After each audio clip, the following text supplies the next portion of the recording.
it's a ticket, talking Mazda for the biggest. That's a comma and a comma and a comma, gotta get it, get it. And it's a ticket, talking Mazda for the biggest. That's a comma and a comma and a comma, gotta get it. I'm a comma and a comma and a comma, gotta get it, get it, get it, get it. Comma and a comma, gotta get it, get it. And it's a ticket, talking Mazda for the biggest. That's a comma and a comma and a comma, gotta get it. I'm a comma and a comma and a comma, gotta get it, get it, get it, get it. Comma and a comma, gotta get it.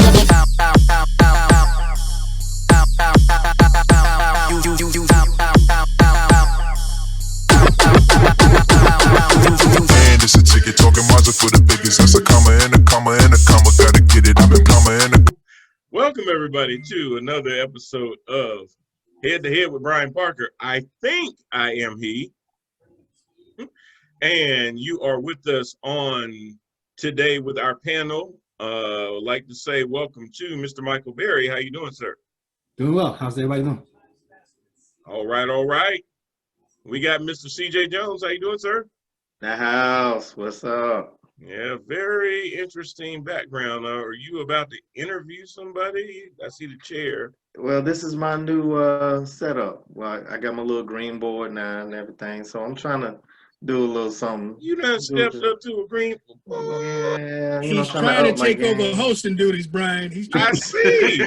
He's coming for you, bro. Well, I think he's gonna try to use this as a demo reel and then try to get something going. Okay. Let's see. Hold on. Well, see, first of all, guys, I am a host, just with my own show along with my lady. I am Mr. TNTBS.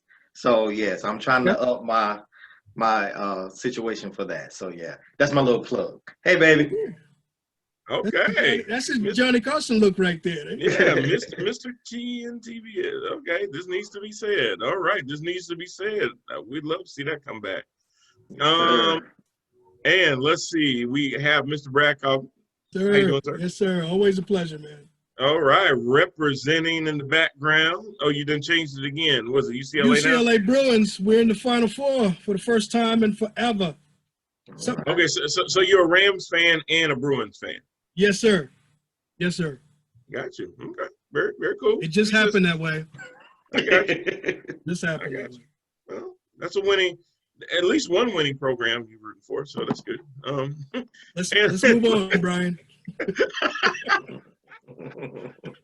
And last but not least, hailing from Charlotte, North Carolina, coming in at 6'4" and a half, is our franchise military man, proud father, the one who gets us all the ratings, all the analytics from all over the world, come to watch the franchise, none other than Mr. Jermaine Parker. How you doing, sir? Hey, man, I'm blessed to be here. I give glory to all God. Thank you very much. Whatever y'all need. All right. This ain't the damn Grammys. Okay. You ain't win nothing. All right, y'all. So, as we've talked about pre-show, we are almost entering into our 8th month, and we thank everybody who's been watching. We ask that if you are watching us on YouTube, definitely please like, share, and subscribe to our channel. You can also add us on Roku. We just need you to go to that search for channel, add in power, and you'll be all set, not only to see Head to Head, but plenty of other shows and content that we have loaded there. A vast amount of content. I'm so grateful for all the content that people have sent me. I remember when we first started out, didn't have enough content for 4 hours in the day and tried to figure out how not only were we going to get another 18, 20 hours worth of content loaded, but then to have enough that will last a week, 2 weeks, and even a month. So we've definitely grown a lot since then, and we couldn't do it without our viewers. So we definitely thank you for that. This week, 2 things I kind of wanted to bring up. We have a main subject that is centered around the trial of Derek Chauvin. And the title of that pretty much is who's on trial? Is it Derek Chauvin? Is it George Floyd? Or is it America?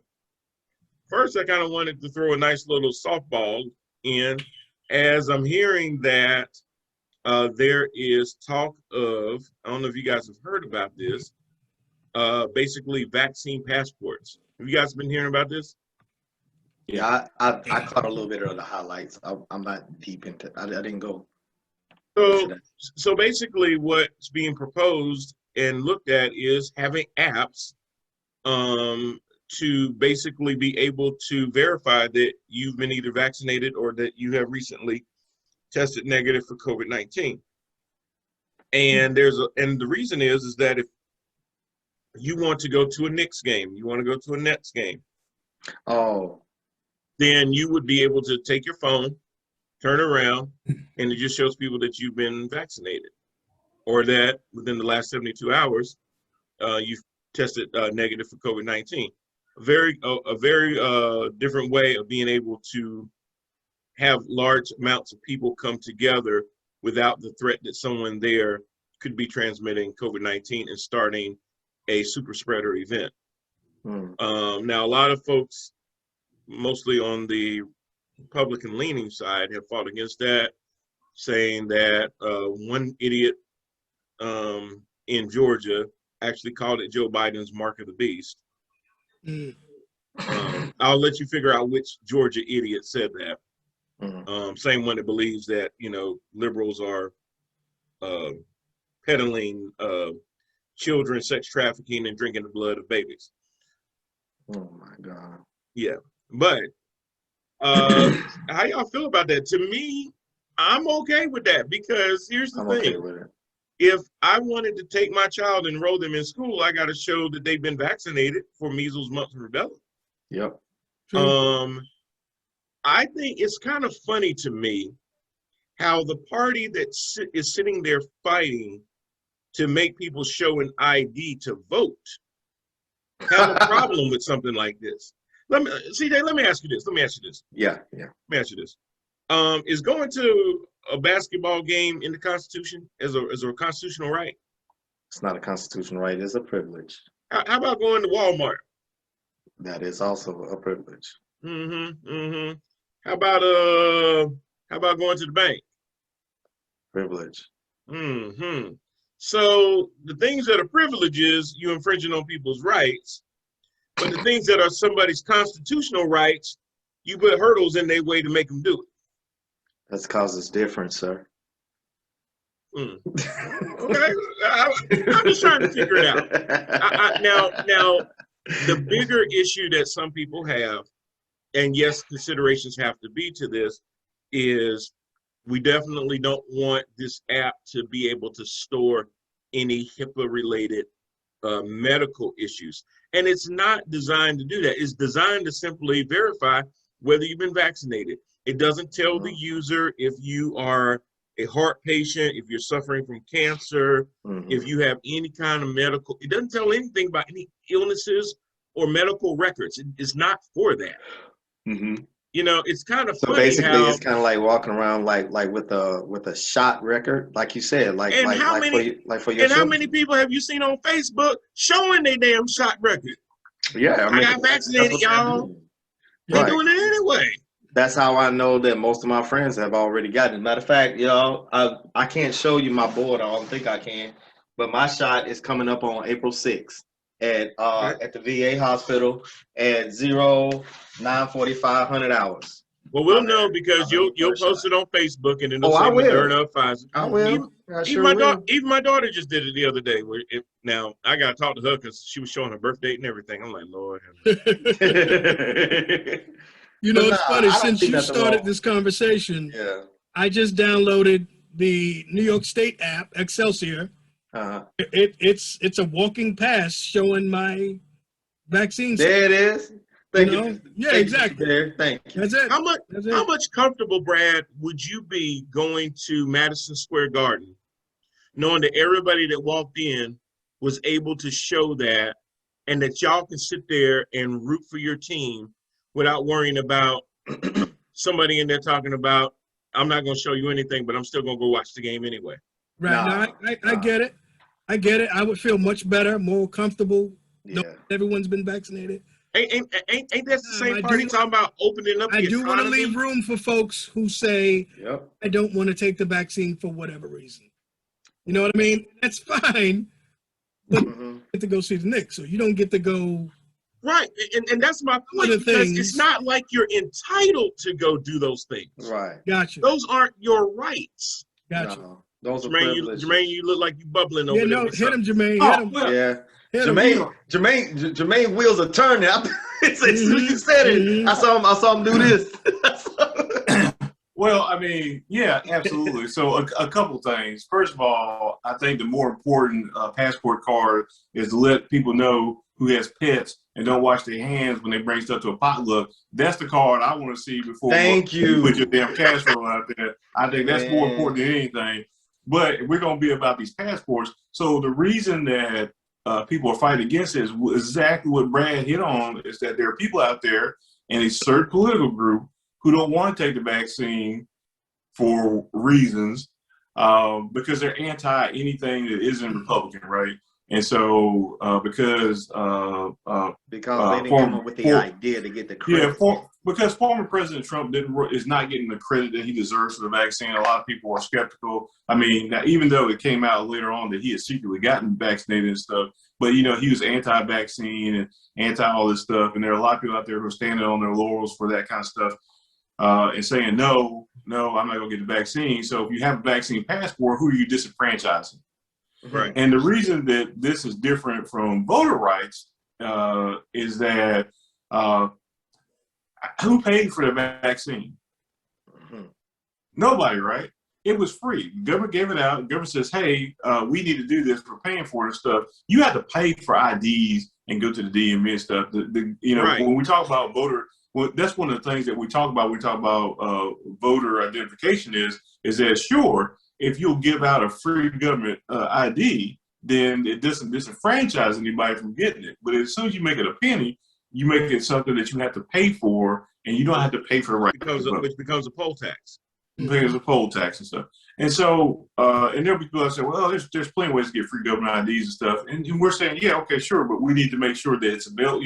If it's as robust as the vaccine rollout, but we've seen in these states that have just passed these voter suppression laws that they're not trying to make it easier to vote, they're trying to make it harder to vote. And so it's not the same, it's not apples to apples on that conversation. I think it's a great idea. Because like I say, it's not a right for you to go somewhere. And it's a thing about these businesses, we always talk about the businesses and the economy and stuff, and we don't want business having to shut down. We don't want the liability, and we want them to open back up. So here's the thing, say, hey, look, we just want to make sure everybody's healthy and stuff. And I just don't understand why it's controversial, other than it's not a talking point for the opposing party. Which, Jermaine, that's kind of funny, because the party that stands on being tough on immigration, if people want to come across our borders, what do they need to have? A damn passport. A passport. If I want to travel to Jamaica, you know what I gotta have? A passport. Anyway, exactly. So I just thought that was interesting that people choose the craziest things to fight, even when they use it in every other parts of their life. It's not really crazy if you follow the money. The money always tells you why people are or not against something. And there happens to be a culture that says that we praise people for having money and we demonize people for not having money. It also says that if there's a chance that somebody could potentially take $1 away from me, I'm going to weaponize that and make sure that they can. I.e. voting and stuff. So yeah, it's not really that crazy why they're supporting these things. They're really transparent. Mike, how do you feel about the app? So, speaking as one of the people who has not decided to be vaccinated yet, even though my family has decided to trick me and everything, and have scheduled my appointment behind my back. Okay. For May 10th. I love you, Mike. I have no problem with the pass.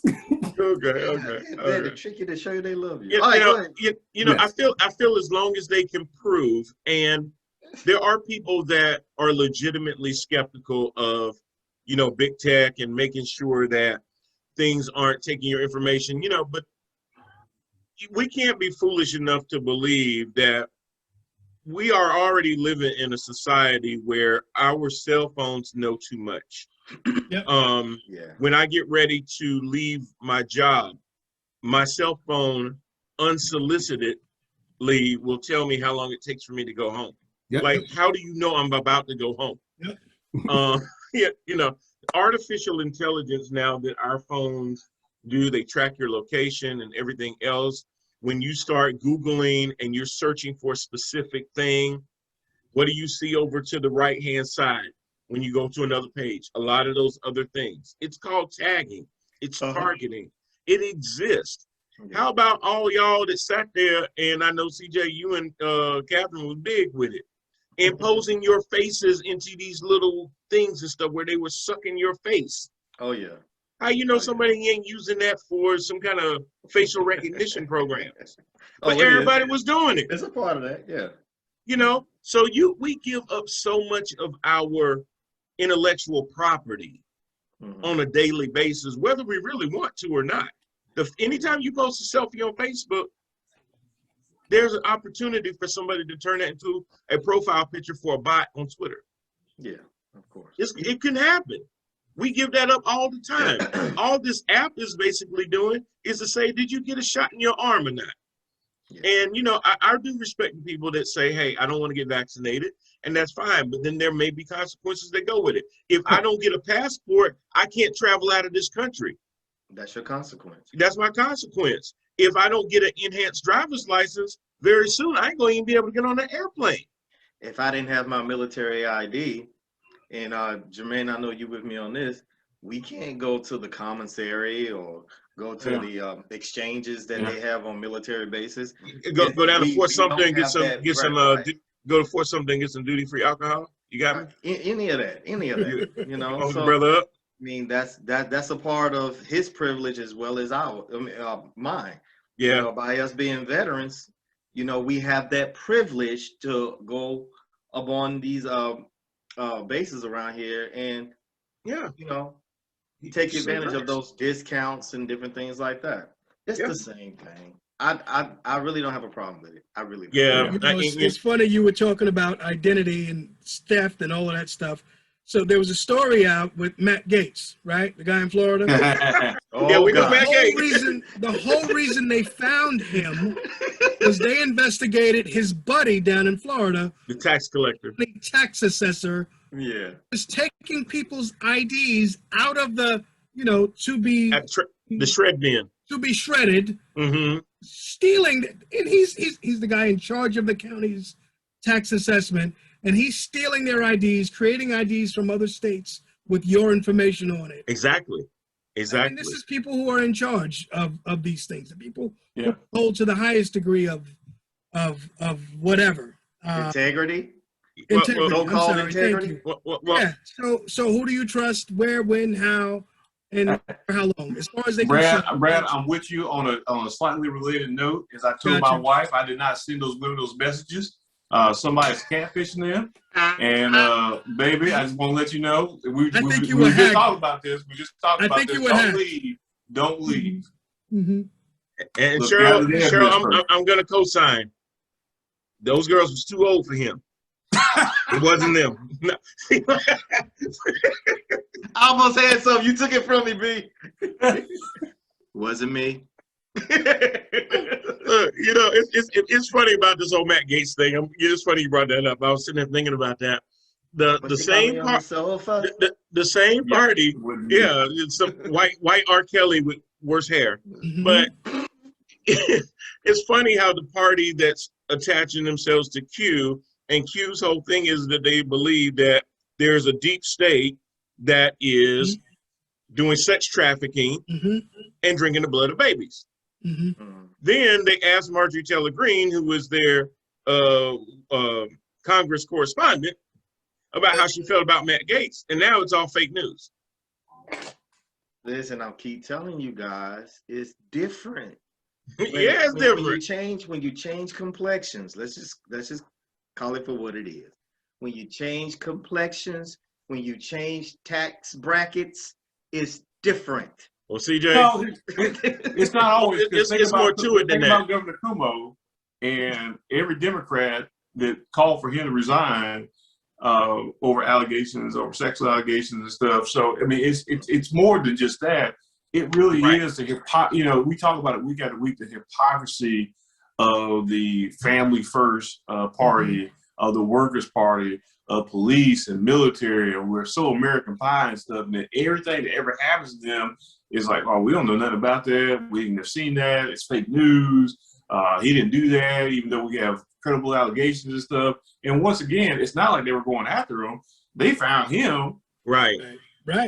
You know, as a consequence. And you can't go deep state because it was Trump's Attorney General Barr. Yeah. Who signed off on it. Yep. So you can't say, well, Biden is going after political enemies and this and that and the other. Barr did this. No, but it also just shows you again. I mean, I know he's gone and we need to move on, but it just shows you how muddy that swamp was. Is he really gone? Surrounding him? You know what I mean?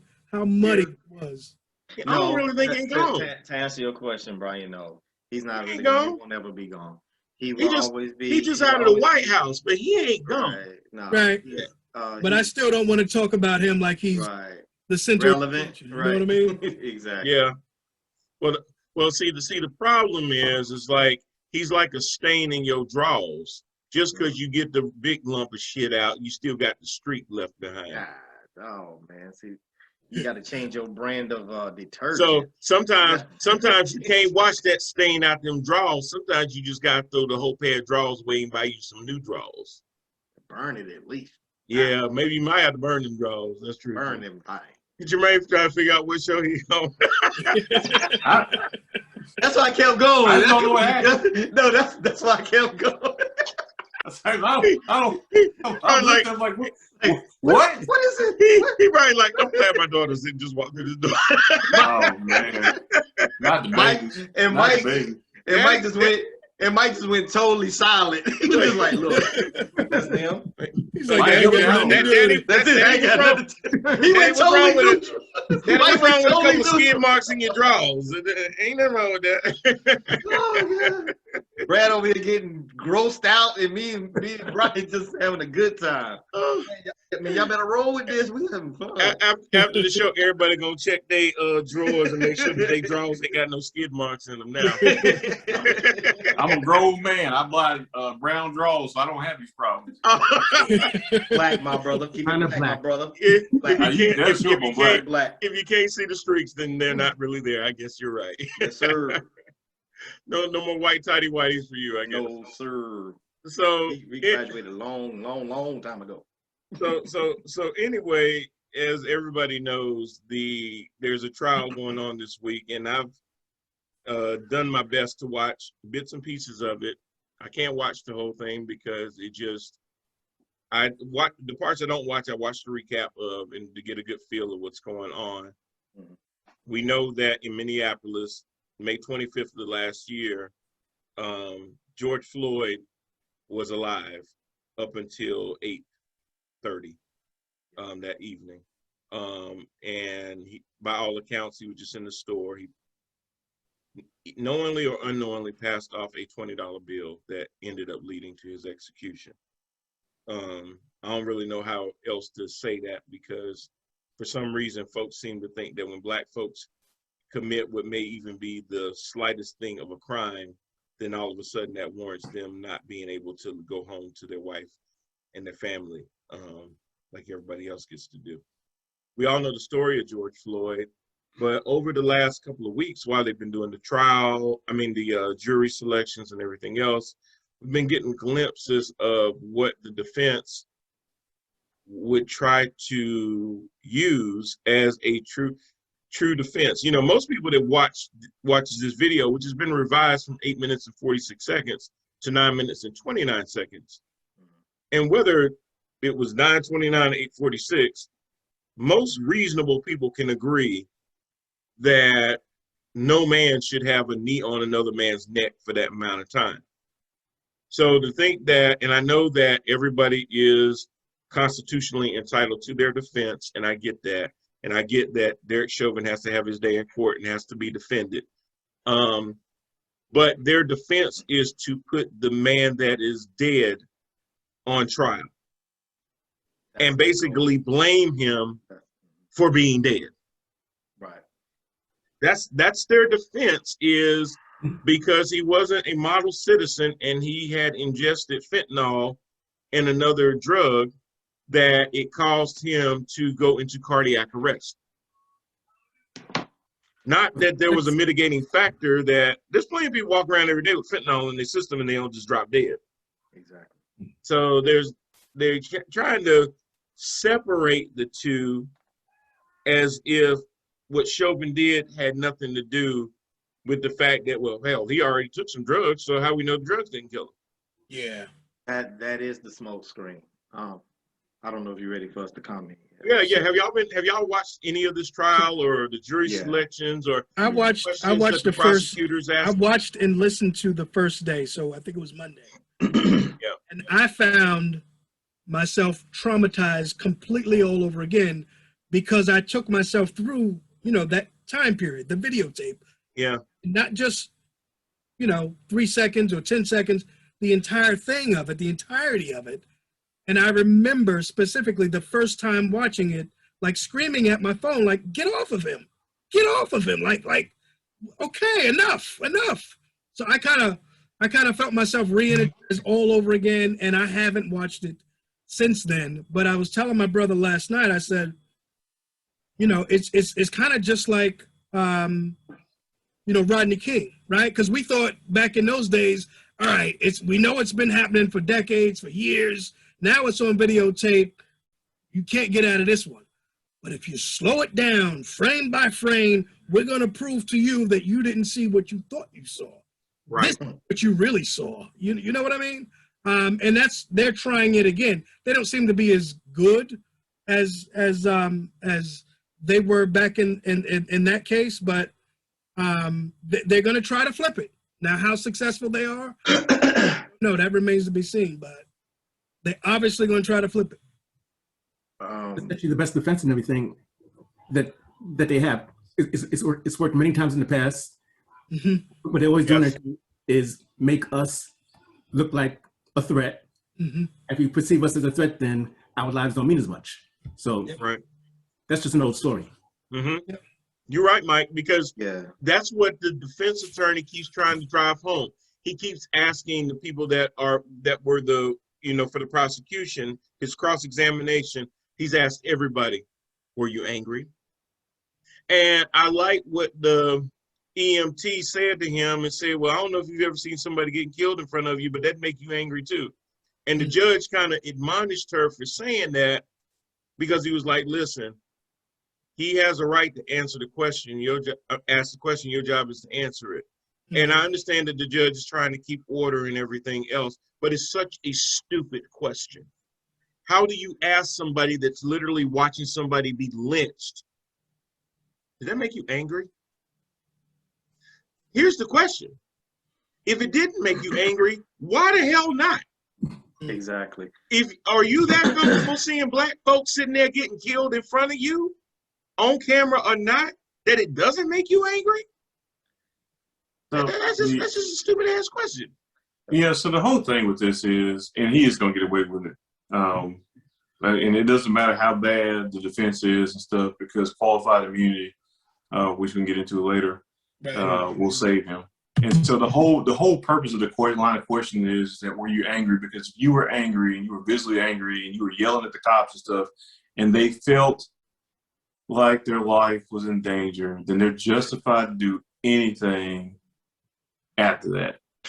That's just the way. And so, and the whole thing about like who's on trial and stuff. So in 1915, there was a movie called Birth of the Nation. And basically it was a KKK recruitment movie. But it got great reviews at the White House. It was a great movie. If you just Google it, or you go watch the 13th on Netflix and stuff, it talks about Birth of the Nation. But basically what that did was it cemented in America's mind that black people were animals, right? And from there forward, if not before that, the justification for anything with black people is you have to be you can't have anything going on in your life. And if you're clean, then your family can't have anything going on in their life, because you're on trial here as to how did you get in that situation. It's almost like when your friend calls you from jail at 2 o'clock in the morning, instead of just saying, he's innocent, you say, well, what are you doing in jail? Who are you with? What you hanging out this time of night? You know, where you're going through all these litany questions where people have to become innocent. It's not so much that the officer has to prove his innocence. The victim has to prove his innocence. Well, why? The officer is trained. He wouldn't just kill anybody. If he killed you, you deserved it. And so you're going to prove to us that you didn't deserve to die. And it's just played out over and over and over again. That's why no matter how poor the defense is or how good the prosecution is in this, I just don't believe in this country enough to believe that anything significant will happen to him. He's not going away for 20 years. He's not facing the death penalty. There's nothing going to happen to this dude. I understand what you're saying. I'm going to respectfully show hope here. And this is what I mean. Because Jermaine, you and I both know, you said it, you hit it dead on the head, that qualified immunity, because the officer felt threatened. Listen, guys, public, everybody else. As a former member of the law enforcement umbrella, okay, that's civilian and military, that was one thing that you are not only taught, you're trained and conditioned as it was like your ultimate go-to. And as long as no one else could refute that, number one, you had two things going for you. You're automatically believed because you are wearing the badge. Two, society itself would just automatically think that you are the good guy and everybody else is just trying to skate past the system. That's just how it's set up. But here is my little sunshine. Here's my little ray of hope that he will be held accountable. It may not be the sentence that we all probably know that he would deserve, but here's my thing.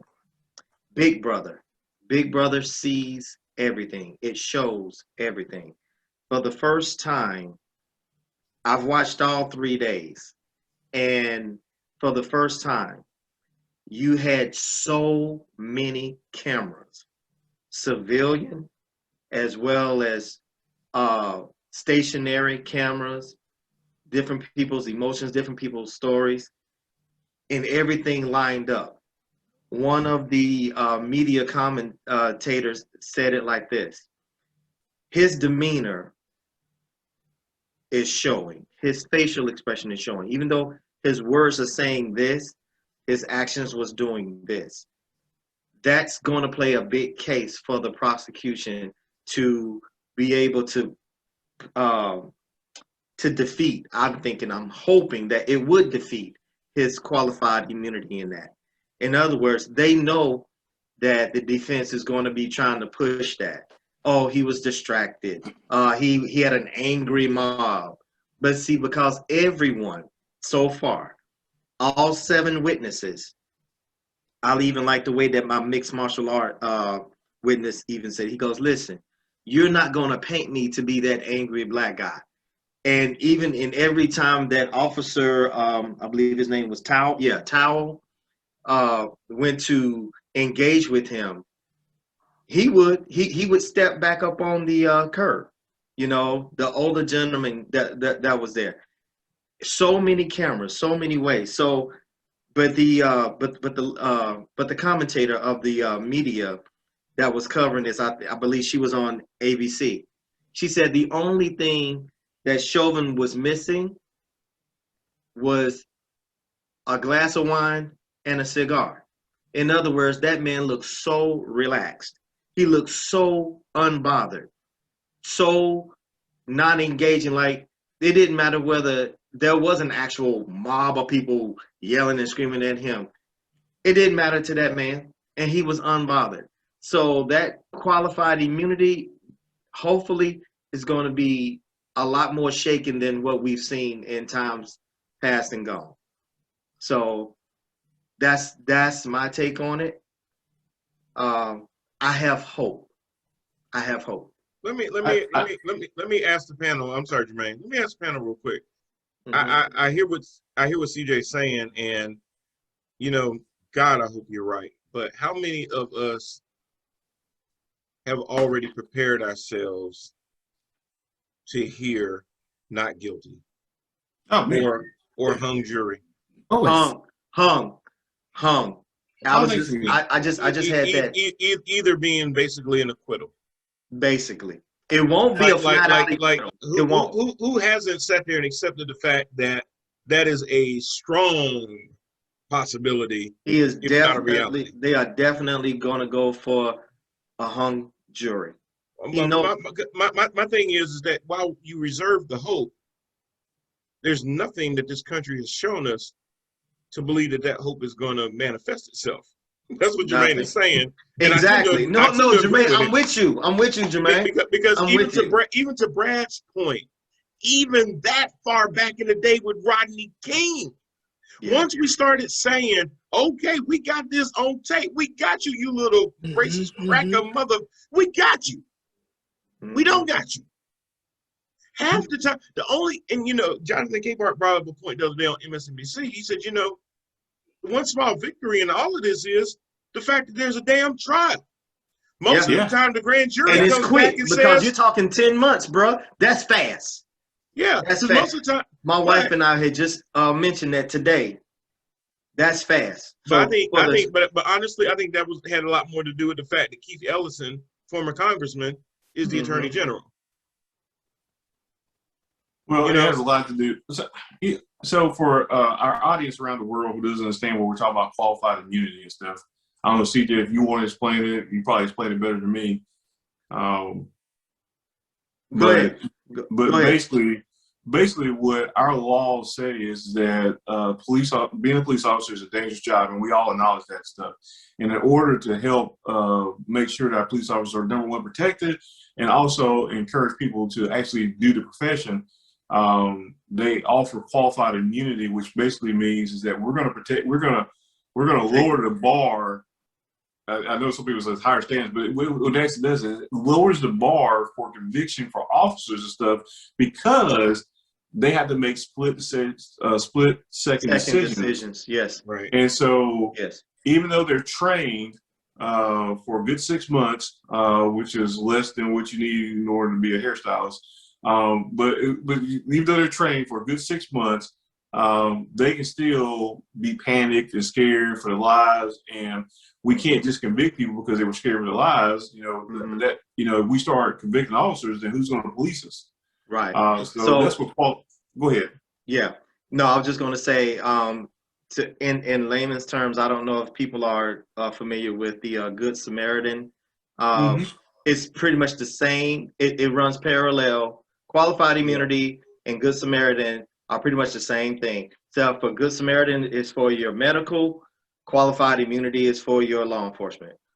We have good intentions. We do not mean to take you out. Yep. That's basically what it says. We mean to take you out. Yeah, that Good Samaritan basically says that if I render aid to you and something happens to you, like I'm doing chest compressions because I'm trying to resuscitate you and I crack a rib, you can't hold me accountable for cracking your rib because I was trying to save your life. Same thing with qualified immunity and stuff, which allows police officers to engage in dangerous situations without fear of retribution for what they're doing. Because because in the back of their mind, if they fear that there could be retribution, it may cause them to pause and something worse happens. However, it does not make you immune to civil suits. It does not. Yeah. So here's the thing. They got $27 million. Of course not. Here's the thing I'm going to tell you about the officer. And you see a guy that's not showing emotion or remorse for stuff. And yeah, I know my tall one. Not showing remorse, but I can guarantee you, I hadn't watched a minute of it, but this will come from the defense, is that when he had his hands in his pocket, when he was just looking at stuff, and even to the trial, you can see a true professional who's not emotional, that's the reason they're trying to draw the contrast between the crowd and the officer. Well, he wasn't mad.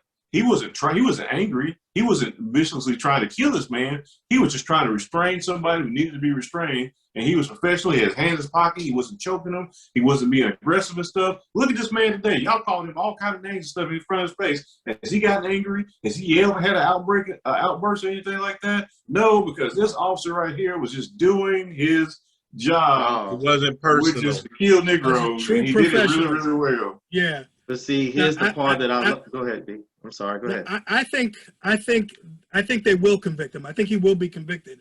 I think you're going to see the officers, the other officers, split from him. You know what I mean? Because they were asking questions. Are we supposed to be doing this?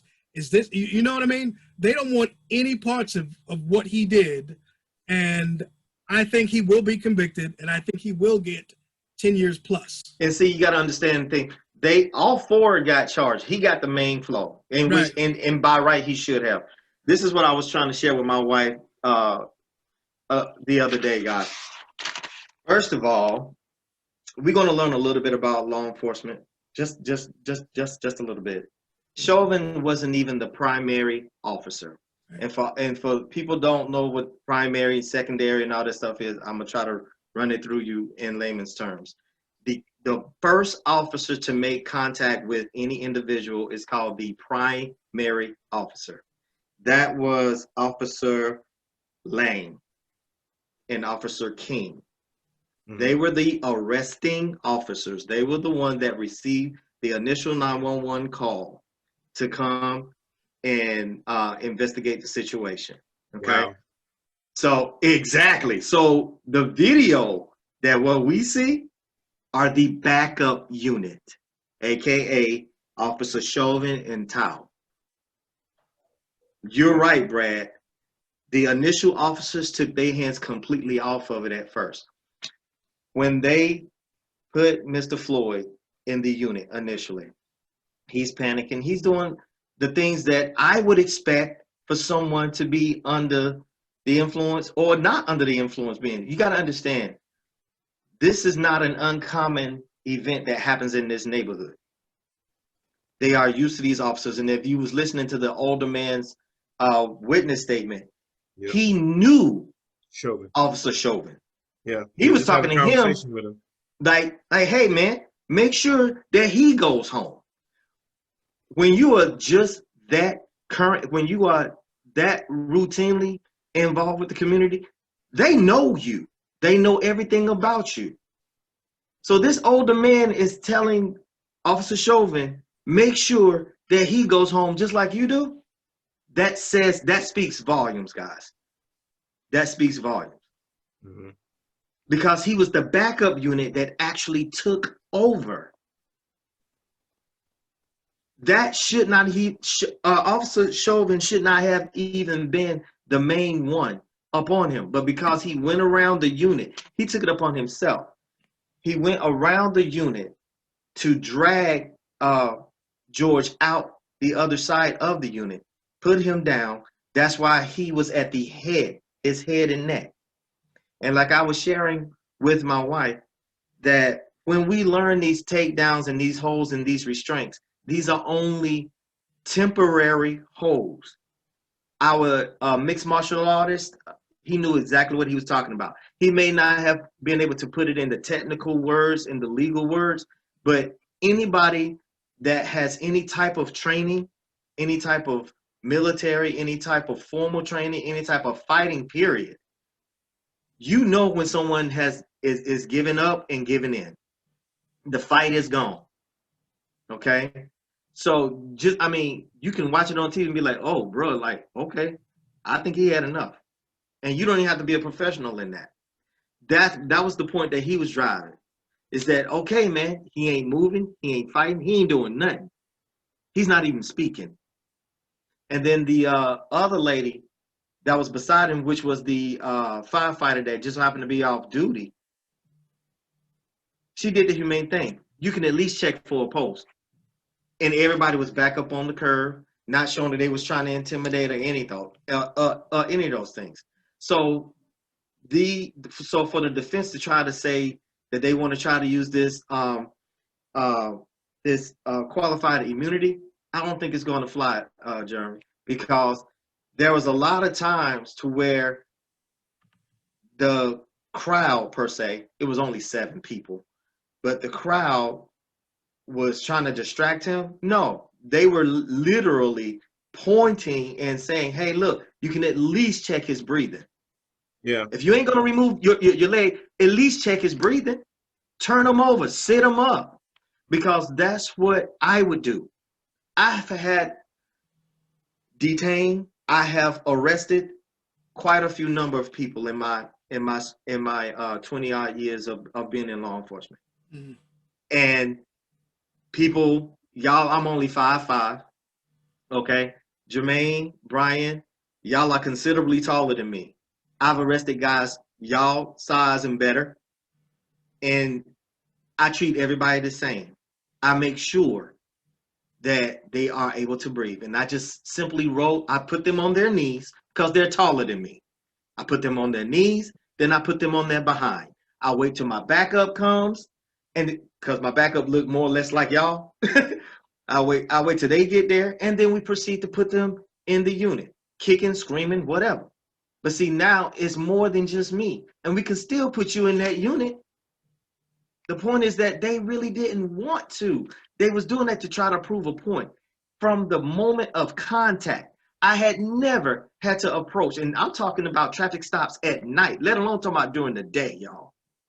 I have never had a reason, legally or civilly, to come to clear my holster and put my firearm, I'm sorry, in someone's face and command them unprofessionally to show me their hands and get the F out the car and show me your effing hands and you effing this and you effing that. No need, no need. And I've had felony stops, y'all. I've actually pulled over people that was actually wanted by the federal government. But because I was able to handle that situation, I actually put away a capital murderer and didn't know it until after the fact. CJ. Yes, sir. When they put him in the car, thanks for sharing that. I didn't know that about you. When they put him in the back seat of the car, the van, the truck. Initially, yeah. Why did they take him out? Because he wasn't getting old. Because he wasn't sitting up. He's tall. He's tall. Right. And he is heavy. Okay. Right. He's resisting. He's what you call. That's what we would call in the world of law enforcement being passive resistive. He's not yelling, cussing, and screaming and like trying to kick at him, but at the same time you're not giving in. Your body is stiff and rigid. So that's what we call passive aggressive. He's just not complying. And that's why you can hear the older guys saying, you know, just give in. Like, you can't win. You can't win. So he's like, I'm not trying to win. I'm not trying to win. Right. So when you got a passive aggressive resistor, the idea is to get the head in. That's what Chauvin should have been doing. He should have just simply got George head close enough to his side and enough for them to be able to bend George's legs and literally close the door on him. Right. And then after that, you go to the front driver's side, crack the window because he was claiming that he was claustrophobic. He could not breathe and things like that. So you're not a medical professional. You are a police officer. So there are some things that you are allowed to do. That's called officer discretion. Yeah. It's not going to kill me. That's a caged window. It's not going to kill me to bring that window down after I get you in that vehicle. You're already handcuffed. You ain't going nowhere. Well, it kills you if you don't see the humanity in the person that's requesting it. Right. That's the problem. Right. You know, and that's the thing that's really on trial when I say, is it Chauvin, is it Floyd, or is it America? Because I think about CJ that had that been a white man, he'd still be alive today. Oh yeah. And how do I know? Well, we've just had 3 mass shootings in the last 10 days. I can say we just had one in Los Angeles, and the shooter exchanged gunfire with the How police. do you exchange? He shot back, and he's still freaking alive. They took him into custody. This was the one from last night? Yes. Yes. I get confused with my shootings, man. Right. Well, right. no, because all of them got away with it. Yeah, the one that went on the shooting Because spree all in of them Georgia. got away with it. The one that went to Georgia. He's in custody. The one from Boulder. He's in custody. How is it that? I'm sorry, go ahead, CJ. No, I'll just say the Asian attacker. Yeah, he's in custody.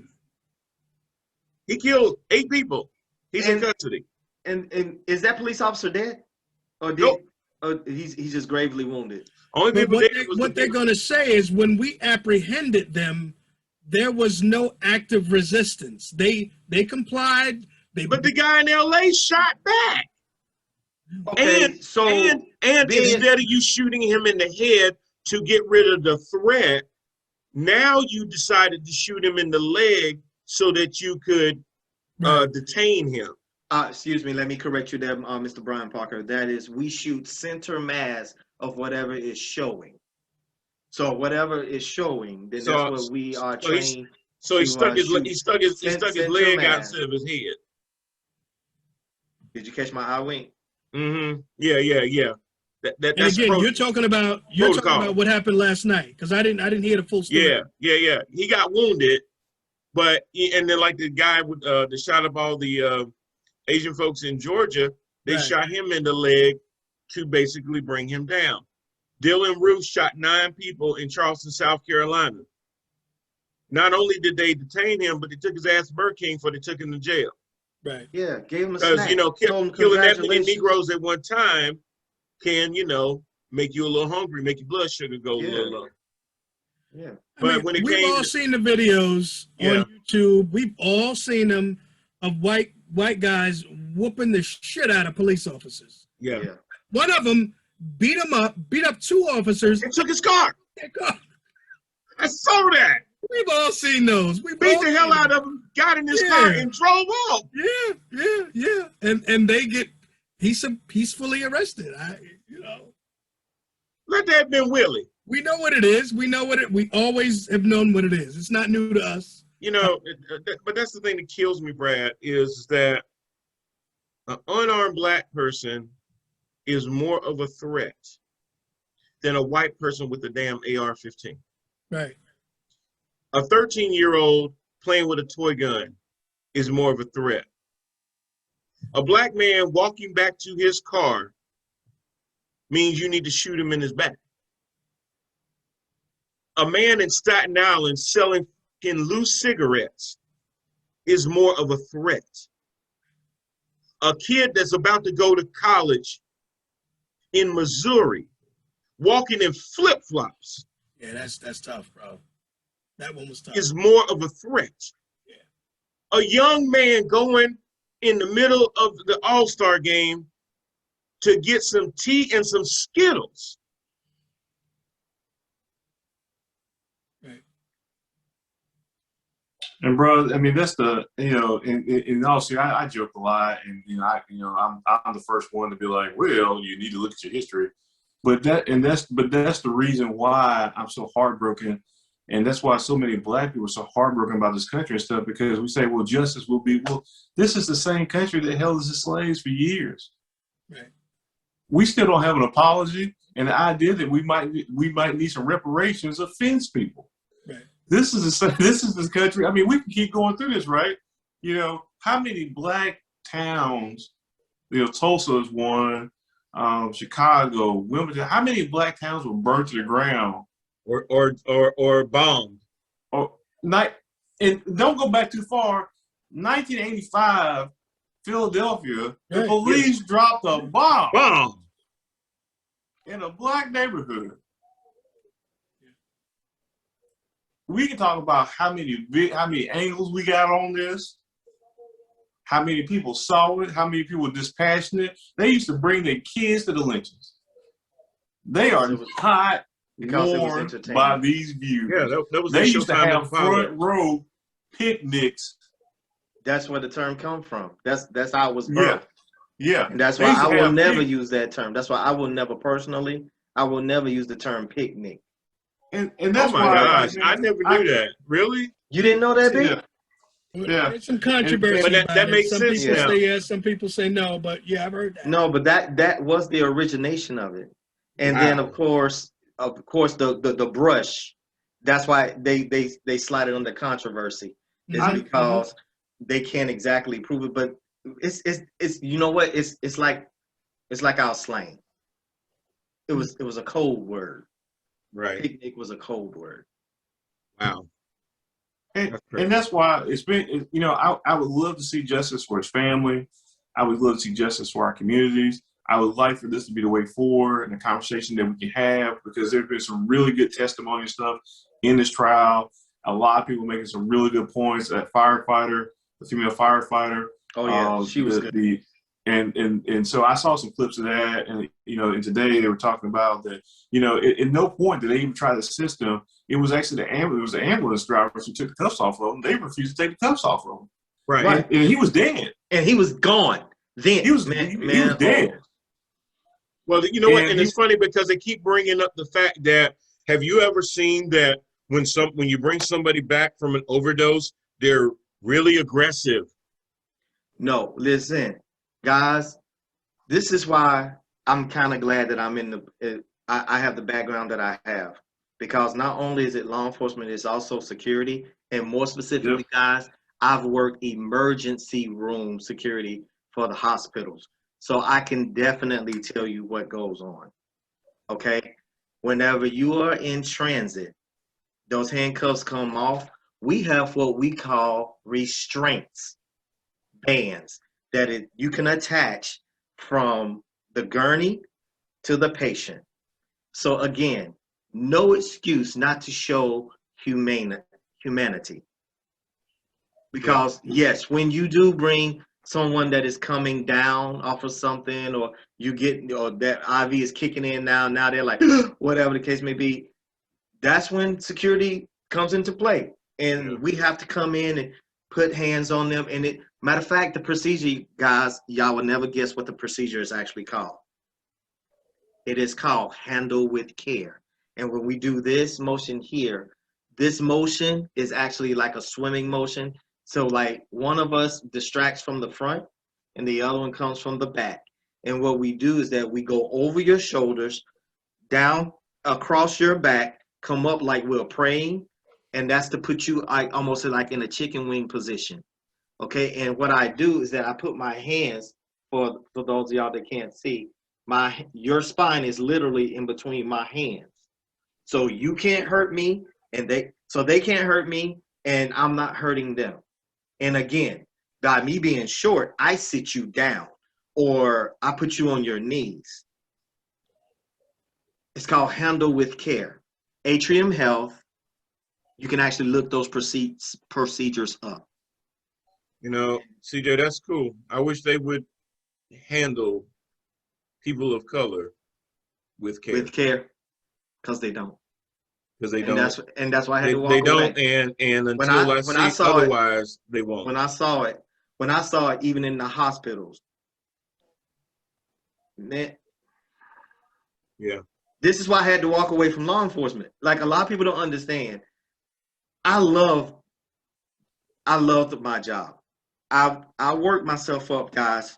Y'all gonna hear a little bit about my resume. From the age of 18, okay? Security, flashlight cop. That's how you get your bases down. That's how you begin to learn how to engage, talk to people. Because the only thing you have is your mouthpiece. You are to observe and report. Then you graduate. So when you turn 21, you qualify, you go to a range, you get your weapons qualification. That's when they start putting you in banks and different things like that. And at the same time, see, these are what we call tools for your toolbox. So every time you switch positions and you begin to elevate, you begin to put more tools in your toolbox. But it all boils down to fundamentals.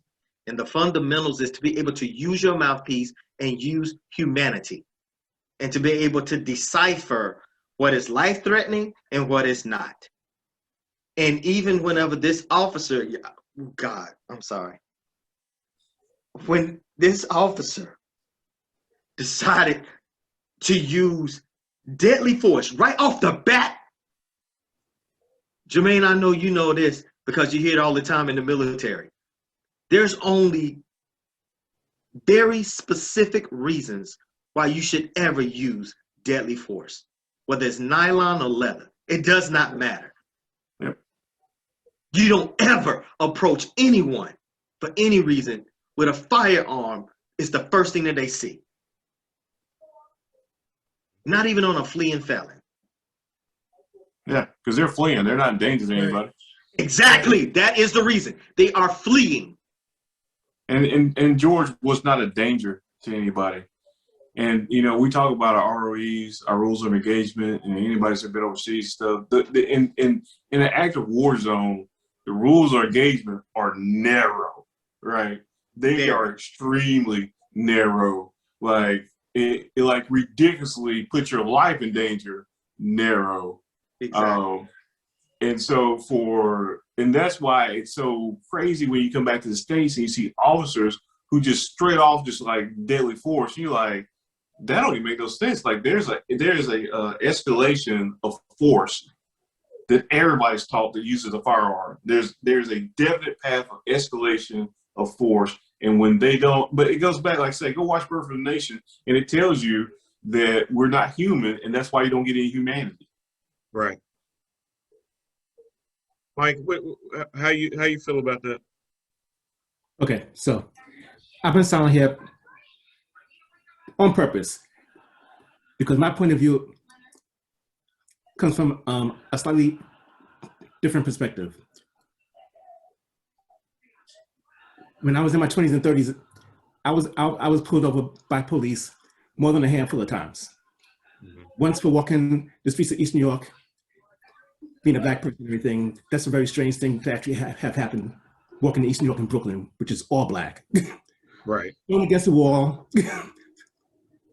knocked down to my knees and everything by police officers. Every time I see something like this happen, I always see myself in that position.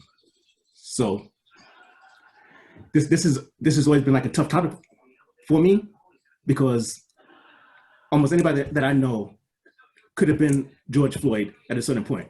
Yep. I have been thrown against the wall for walking into a bar to meet friends. Mm-hmm.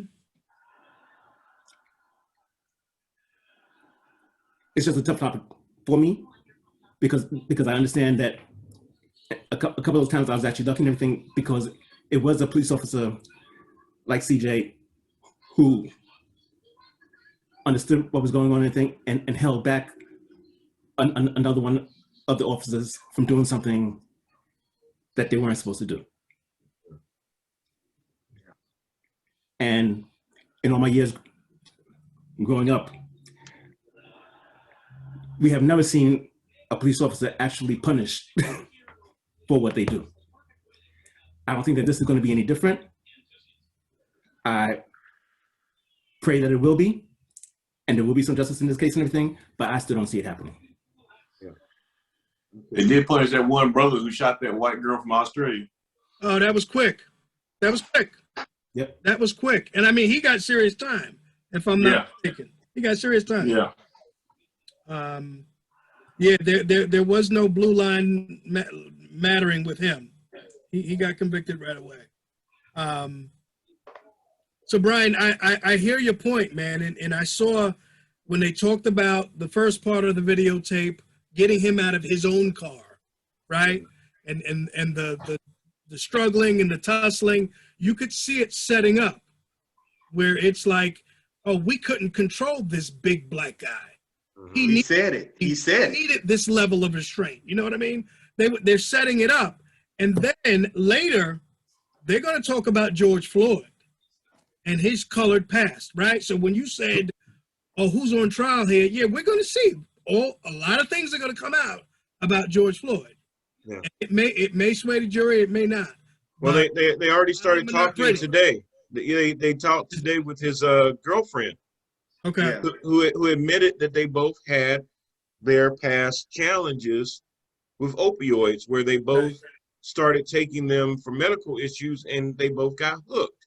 And they both cleaned up in March. Which is a common problem. Yeah, they both cleaned up in March of last year, but then she suspected that maybe he had backslidden a little bit, and even suspected who he was getting it from, because his mood and his behavior changed a little bit. So the defense attorney definitely dug into that and wanted even more details and things like that. You're right. The person that's on trial, the defense is trying to paint the person that he murdered as the person that's responsible for his own death. The goal of the defense, guys, is to distract and deflect. Remember those two words. Well, not only that, distract and deflect. But their main goal is to get a hung jury. Their main goal is to create enough doubt so that you cannot get a consensus to say, without a shadow of a doubt, that the reason that George Floyd is dead is primarily due to the fact that Chauvin had a knee on his neck, but there were other mitigating circumstances that were more important than that. Exactly. So they're trying to prove that whether Derek Chauvin had showed up that day or not, George Floyd would be dead. That's a heavy haul. That is a heavy haul, but the way that he twisted the appearance of their discretion, I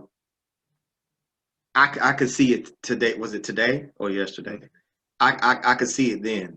Whenever he took one of the analysts that was looking at it, he said initially she did sell the humanity of George Floyd.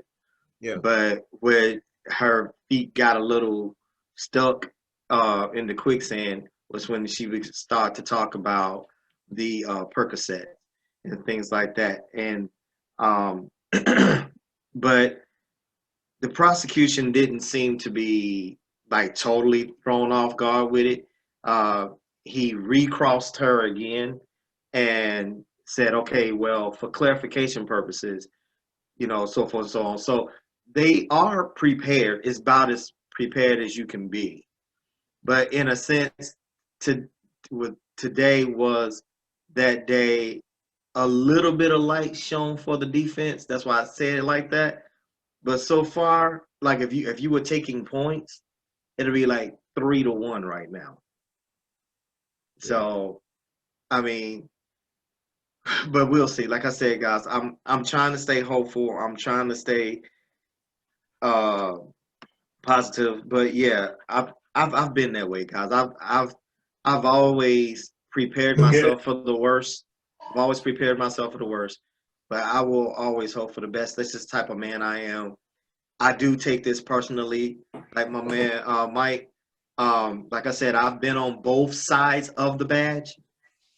Just because I wore the badge doesn't mean that I'm innocent and everything, because I'm not. I just happen to be one of those guys that just didn't get caught.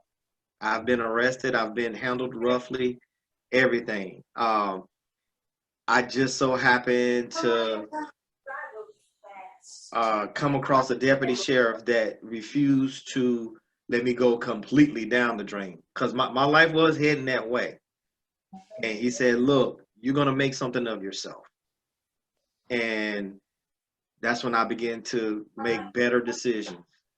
And so I went from unarmed to armed security.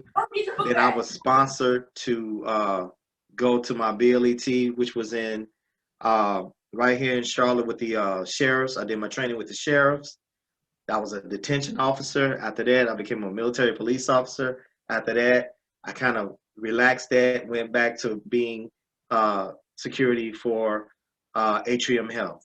So I have a long history literally from the bottom to the top, and and back down. And that's why sometimes I'm proud to say that I'm a former law enforcement agent, and then sometimes I'm just like, I wish I never wore the badge. And especially by me being a black man, and having to arrest and take away the freedoms of people that I knew that was totally and completely undeserving. And then for the ones that I knew that should have gotten what we call the full chicken dinner, slap on the hand. And I just couldn't take no more, guys. I just couldn't take no more. Okay, thank you. I know I've got to go ahead and wrap, but sorry. No, you're fine. You're fine. I appreciate you sharing that. It's always good to get the other side of it. The thing about this whole thing is that it's more than Derek Chauvin that's on trial. It is. And it's not just going to affect George Floyd's family, whether the verdict is an acquittal or he's found guilty. If he's found guilty, that's going to do something for every Mike Berry out there that's been pushed against the wall. Amen. That's going to do something for every time you just get stopped walking, driving while black. Just the other day, a cop pulls up behind me while I'm driving, and instantly, both hands get on the wheel. I straighten up in my seat, I'm checking my speed, and I'm making sure that I'm not swerving without even thinking about it. All he was doing was getting behind me so he can get around. But there's a part of me that is still traumatized by what's happened to me personally and what I see happen in our community. And that's the thing that is going to really affect us one way or the other. If he's acquitted, there we go again. We already knew what was going to happen. And like I mentioned before, most of the time, it doesn't even make it to trial because people already figure that, to what you said earlier, that if the cop killed you, then there was a perfectly good reason, whether the tape backs it up or not. No matter how many times you hear cops end up saying racist things like they did in Fayetteville and they got caught on their body cameras. A lot of people just like to pass that off as bad apples. My question is that who the hell are the good apples? There's a code that I see that police have, and they circle the wagons around each other. But if you're a good cop and you're circling those wagons, are you really a good cop? Is a good cop more loyal to badge or those who wear the badge? Thank you, everybody. This has been a very, very tough conversation. It did get me to an emotional point because a lot of flashbacks started coming in and just talking about a whole lot of unarmed black folks that somehow end up dead. And there's been a couple of mass shootings where people are taken into custody, even those that fired back at the police. And you have to ask yourself, what is it that cop sees when he sees a white man with an AR-15 that's different when he sees a black man walking back to his car, bending over to look at his kids? $27 million is not going to bring George Floyd back. It will take care of his daughter, but I guarantee you her daughter would give all 27 million of those dollars back to have another day with her dad. And she'll never be able to get that back. Amen. Yes, sir. This has been the Head to Head with Brian Parker. And we will see y'all next week. And as always, please wear a mask.